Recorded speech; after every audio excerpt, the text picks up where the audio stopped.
Pessoal, tudo bem? Bem-vindos para mais um Fala Dudu. Hoje a gente vai continuar a nossa série de economistas que já não estão mais entre nós.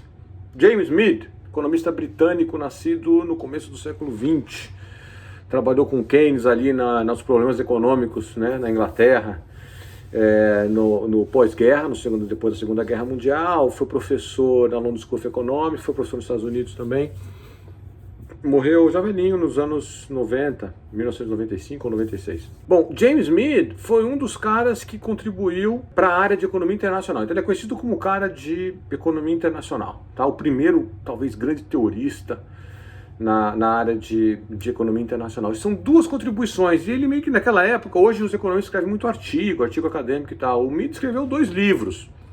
Primeiro livro, que são talvez as grandes contribuições, as marcantes contribuições dele. O primeiro livro era sobre balanço de pagamentos, transações, né, entre os países, como é que faz o balanço de pagamento, é conta de capital, sabe?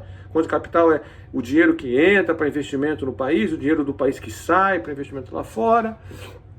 E a conta natural de comércio, né, que é a mais, acho que conhecida de todo mundo, as exportações, o que a gente exporta menos o que a gente importa. E aí se tem um déficit, né, isso é coberto por empréstimos que a gente toma lá de fora, no balanço de pagamentos, certo? Na conta de capital, para pagar o que a gente está devendo na conta de comércio e vice-versa. A gente já tinha uma ideia de como isso funcionava. O Mead meio que organiza nosso pensamento nessa área. Eu acho a estrutura, deixa a coisa mais estruturadinha.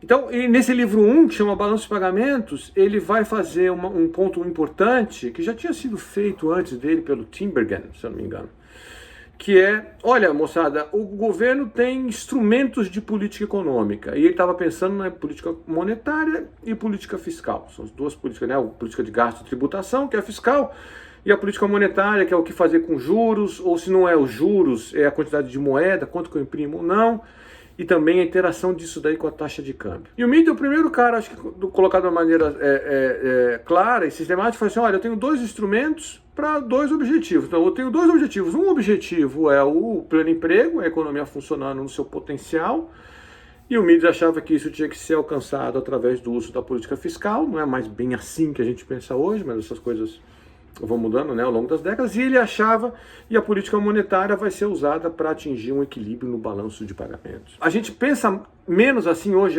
tá um instrumento para... A política monetária vai cuidar do balanço de pagamentos, a política fiscal do pleno emprego.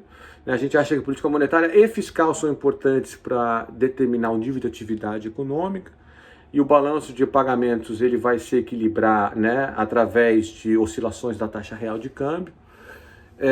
Mas a importância do Mead é falar assim, olha, não adianta eu achar que com um instrumento eu consigo atacar 3, 4 mercados ou problemas diferentes. Então essa é a primeira contribuição. E a segunda, que vem no volume 2 do livro dele, que aí já é um volume mais, que é uma parte mais dedicada a comércio mesmo, é uma coisa que a gente chama de teoria do second best, para a tradução em português como seria, a teoria do segundo melhor, né? Quando você não pode fazer o melhor. O que é o melhor em termos de comércio internacional? É livre comércio. Então, na cabeça do Mides e muitos teoristas, né, livre comércio é a melhor coisa. Agora, se não puder ter livre comércio, aí a gente entra nesse mundo do second best, no mundo das imperfeições, de que talvez se uma parte do comércio internacional está travado por alguma limitação de economia política, ou do tipo, não, tem que proteger o tal setor por causa disso, aí já não é mais óbvio. Isso é um teorema super importante em economia. Não é mais óbvio que, então, tá bom, aqui eu não consegui deixar em livre comércio, deixa todo o resto em livre comércio, aqui não. Não. Se essa parte não está em livre comércio, aí já não é tão óbvio que essas outras aqui também devam estar, né, sujeitas ao postulado do livre comércio, ou assim, a gente não deve se preocupar em tal proteger ou não, subsidiar o tal setor.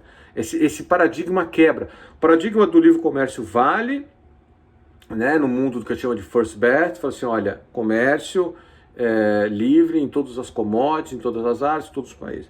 Né? Se isso se quebra por algum motivo, tá? Assim, olha, não vai ter comércio livre aqui, nessa parte da economia, aí deixa de ser óbvio que o melhor é ter comércio livre aqui, dado que eu não consegui ter comércio livre aqui, deixa ele comércio livre. Não, aí já não passa a ser óbvio esse resultado, né? É um resultado super importante que a gente usa até hoje, que é importante até hoje em teoria econômica, e que foi aplicado para a área de comércio internacional pela primeira vez pelo Mead, lá nos anos 50, né? É quando ele está publicando esses livros, tá bom?